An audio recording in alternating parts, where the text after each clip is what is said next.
Pada suatu zaman yang gelap dan kelam di suatu negeri bagian timur, tersembunyi misteri yang berasal dari berbagai ramalan kuno yang meramal suatu era di masa zaman akhir.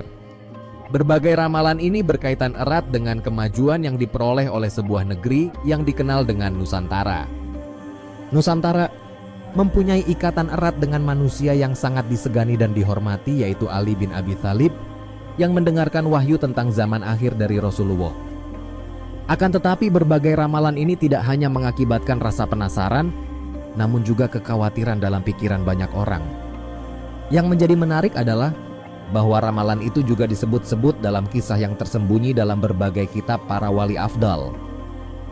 Kisah ini membuat dunia gelisah, sebab mereka khawatir dengan kejadian pada masa yang akan datang, yang telah diprediksikan oleh orang-orang yang mempunyai tingkat keilmuan yang tinggi dan tersembunyi. Dan pada zaman akhir nanti negeri yang dimaksud Nusantara ini akan mencapai puncak keemasan dengan berbagai pulau yang terbuka di era zaman Imam Mahdi dan Nabi Musa.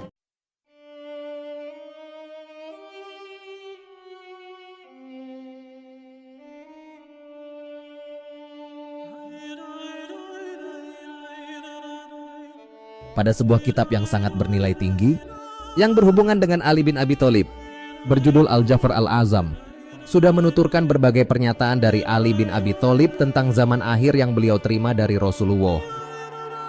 Kitab tersebut mengacu pada sebuah negara yang hendak mewujudkan lambang kejayaan Islam di era zaman akhir yang disebut sebagai negeri Al-Yaban. Negara ini memiliki ciri-ciri seperti berikut. Satu, mayoritas penduduknya adalah orang-orang yang beriman kepada Allah dan Rasul-Nya. Dua, penduduknya berasal dari kelompok Ajam, yaitu orang-orang non-Arab. Tiga, penduduknya terkenal baik dan banyak yang mampu membaca Al-Quran. Empat, negara ini memiliki luas tanah yang sangat besar dan menjadi tempat hijrah bagi banyak orang. Lima, di negara ini terdapat ratusan pulau dan keturunan Rasulullah, yaitu para Habib dan Sayyid tinggal di sana. 6. Banyak gunung yang menjulang tinggi melindungi negara ini dan sering terjadi gempa di sana. 7. Negara ini menjalin hubungan luar negeri dengan negara-negara di sekitarnya seperti negeri Cina di timur jauh dan negeri yang berada di belakang Laut Kuning yang memiliki nama yang mirip dengan nama raja mereka di masa lalu, yaitu Koreo, yang maksudnya negeri Korea. 8. Pada akhir zaman negara ini akan mencapai puncak kejayaannya di mana semua pulau yang dimilikinya akan terbuka saat masa Imam Mahdi dan Nabi Isa. Negeri yang mendekati ke-8 ciri tersebut yang disebut sebagai Al-Yaban dalam kitab Al-Jafar Al-Azam yang diterjemahkan dengan keliru sebagai negeri Jepang dalam bahasa Indonesia. Akan tetapi, bila kita melihat dengan teliti berbagai ciri tersebut, terlihat jelas bahwa berbagai ciri tersebut sebetulnya mengarah pada Nusantara, bukan Jepang. Lantas, kenapa kata Al-Yaban dalam kitab Al-Jafar Al-Azam tersebut ditafsirkan sebagai negeri Jepang? Jawabannya disebabkan karena kata Al-Yaban adalah pengucapan dalam bahasa Arab. Dari kata Al-Yaban sama dengan kata Swarna Dwipa yang merupakan sebutan Pulau Sumatera dalam bahasa Sansekerta yang kemudian dilafalkan dalam bahasa Arab sebagai Suwarandip. Juga bukanlah suatu kebetulan jika pada sebuah peta kuno Pulau Jawa buatan Belanda terdapat sebuah wilayah yang disebut Japan yang hampir sama dengan Jepang. Dalam sebuah buku berjudul Aryo-Semitic Philology, The Semitization of Vedas and Sanskrit Elements in Hebrew and Abrahamic Texts, karya Dr. Menachem Ali, disebutkan bahwa kata Yavan adalah istilah yang diambil dari bahasa Vedic transkrip yang bersumber dari kosakata Yavadvipam yang selanjutnya mengalami sebuah proses transliterasi menjadi Jawa Dwipa yang berarti Pulau Jawa. Dengan demikian, kita bisa memahami bahwa negeri Al-Yaban yang merupakan pengucapan dari kata Al-Yavan dalam ucapan orang Arab yang dijelaskan oleh Ali bin Abi Thalib dalam kitabnya yang berjudul Al-Jafar Al-Azam yang akan mendapatkan masa keemasan di akhir zaman, jelas mengacu kepada negeri Nusantara dengan Pulau Jawa sebagai bagian darinya. Daniel McLean Campbell pada tahun 1915 dalam bukunya berjudul Java Past and Present, A Description of the Most Beautiful Country menyebutkan bahwa Javana atau Yavana atau seringkali hanya disebut sebagai Java mengacu tidak hanya terhadap Pulau Sumatera saja, namun juga sebagian Pulau Borneo Kalimantan dan mencakup seluruh kepulauan Indochina serta semenanjung Malaysia. Dengan demikian, Yavana atau Yavan atau Al-Yavan sebenarnya mengacu pada wilayah Nusantara yang meliputi Pulau Kalimantan, Pulau Sumatera, Pulau Jawa, seluruh wilayah Indochina dan semenanjung Malaysia. Pada era penyebaran Islam oleh Syekh Jumadil Kubro, Syekh Maulana Ishaq, Sunan Ampel yang kita ketahui sebagai generasi pertama Wali Songo, menyebut bahwa wilayah Nusantara dengan sebutan Jawi, dan Jawi mengacu kepada wilayah Nusantara yang meliputi Ampel Denta, Pasai, dan Malaka. Selanjutnya pada era Sunan Giri, Sunan Kalijaga, dan Sunan Bonang, wilayah Jawi meluas sampai mencakup Aceh, Minangkabau, Palembang, Banjar, Lombok Timur, Makassar, hingga Ambon. Kemudian seluruh wilayah teritori penyebaran Islam oleh Sunan Giri dan murid-muridnya ini selanjutnya disebut sebagai Jawi.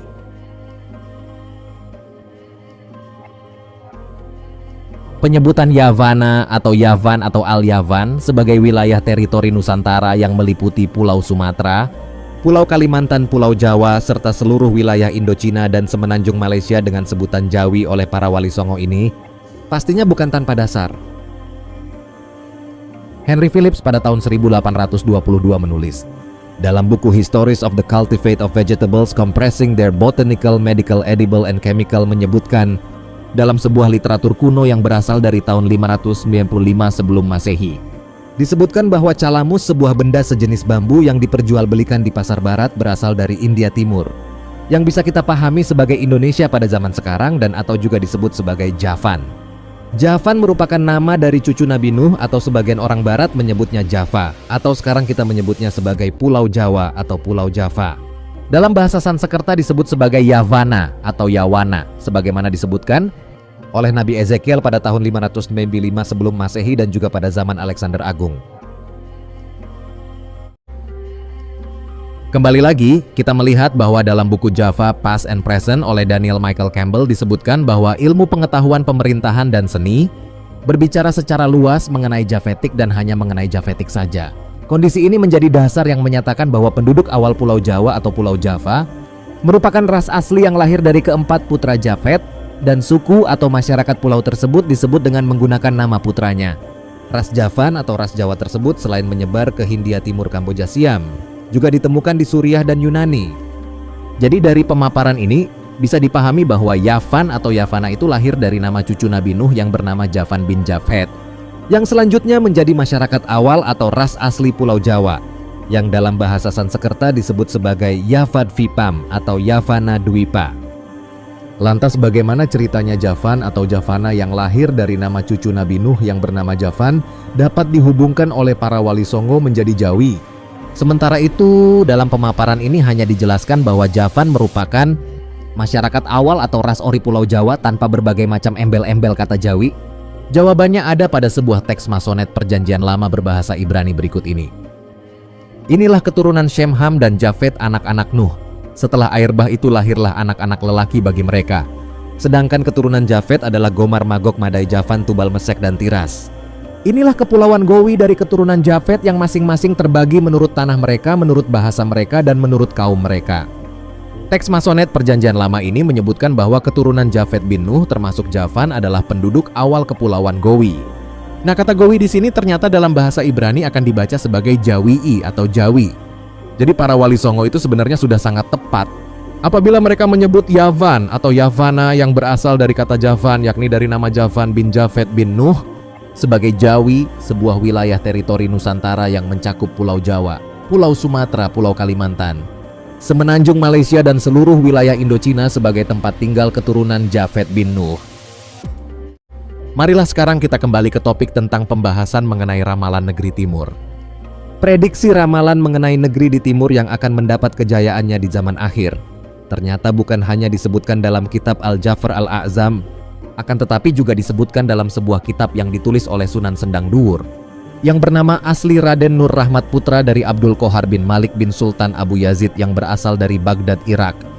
Berdasarkan penuturan dari Kiai Haji Abdul Ghafur, pengasuh pondok pesantren Sunan Derajat Lamongan, yang merujuk dari kitab yang ditulis oleh Sunan Sendang Duur, disebutkan bahwa sekitar tahun 900-an Masehi para wali Allah yang disebut dengan Wali Abdal dengan jumlah 40 orang bertemu di Baghdad, Irak. Mereka membahas serta mengkaji salah satu hadits Rasulullah yang menubuatkan kejayaan Islam akan bangkit dari timur. Wilayah timur sebelah mananya ternyata dalam hadits juga tidak dijelaskan secara pasti oleh Rasulullah. Setelah berdiskusi, akhirnya para wali Abdal ini memutuskan untuk mencari lokasi negeri yang berada di timur tersebut. Namun para wali Abdal ini masih ragu tentang posisi negeri yang dimaksud. Namun salah satu dari mereka mengatakan bahwa Rasulullah pernah bersabda tentang ciri dari penduduk negeri itu ada dua, yakni pertama memiliki ciri-ciri fisik yang berada di tengah-tengah, dan yang kedua penduduknya memiliki perilaku yang baik. Kemudian pada akhirnya para wali melakukan kajian secara geografis, sosiologis, dan antropologis, sehingga dicarilah suatu wilayah yang secara geografis strategis dan subur, secara sosiologis mempunyai peradaban akhlak dan kebudayaan yang baik, serta secara antropologis memiliki perawakan sedang tidak pendek dan juga tidak terlalu tinggi. Kulitnya tidak hitam dan juga tidak terlalu putih, rambutnya tidak keriting dan juga tidak terlalu kaku, serta matanya tidak sipit dan juga tidak terlalu lebar.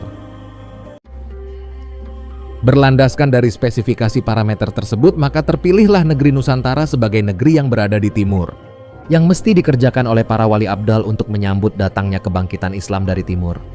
Apa yang dipaparkan oleh Kiai Haji Abdul Ghafur yang mengacu dari kitab yang ditulis oleh Sunan Sendang Duwur ini mempunyai latar belakang yang hampir sama dengan apa yang pernah diulas oleh Kiai Haji Asad Syamsul Arifin pada suatu ceramahnya pada tahun 1980-an sebagai berikut.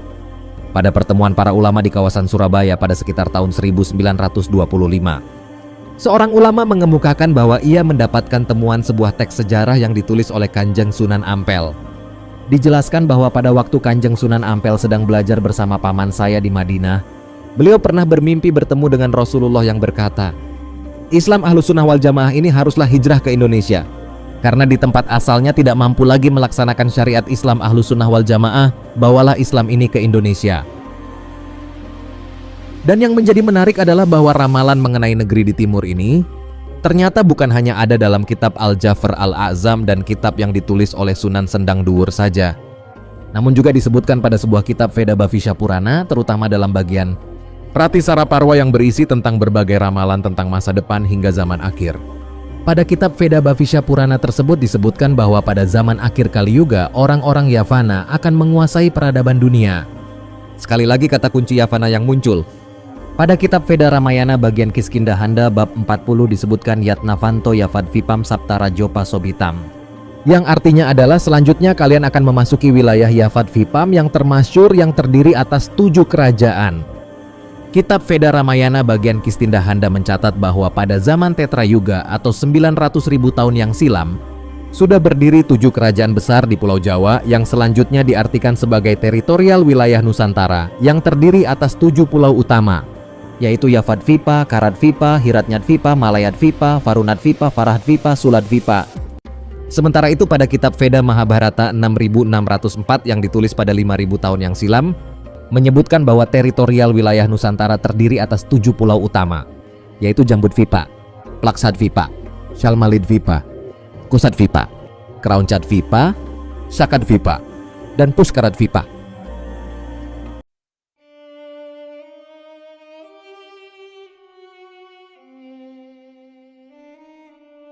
Dikisahkan juga bahwa setelah manusia diturunkan ke dunia dan berkembang biak menjadi berbagai suku bangsa dengan ras yang berbeda, manusia hidup dalam periode era zaman Purwaduksinara atau zaman pertama yang penuh dengan tantangan hidup dan keunikan. Selanjutnya era periode tersebut berakhir dan tergantikan oleh periode era zaman Purwanagara atau zaman kedua. Setelah periode berjalan cukup lama, periode zaman Purwanagara akhirnya berakhir juga digantikan oleh periode era zaman Dirgantara atau zaman ketiga. Pada awal periode era zaman Dirgantara atau zaman ketiga dan setelah 1 miliar tahun berlalu, salah satu dari kelima sosok makhluk bangsa Safaru turun ke bumi untuk pertama kalinya.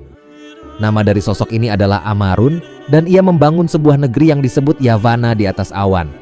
Negeri Yavana sangat terselubung dan berlokasi di antara Pulau Jawa, Sumatera, Kalimantan, dan Sulawesi sekarang ini.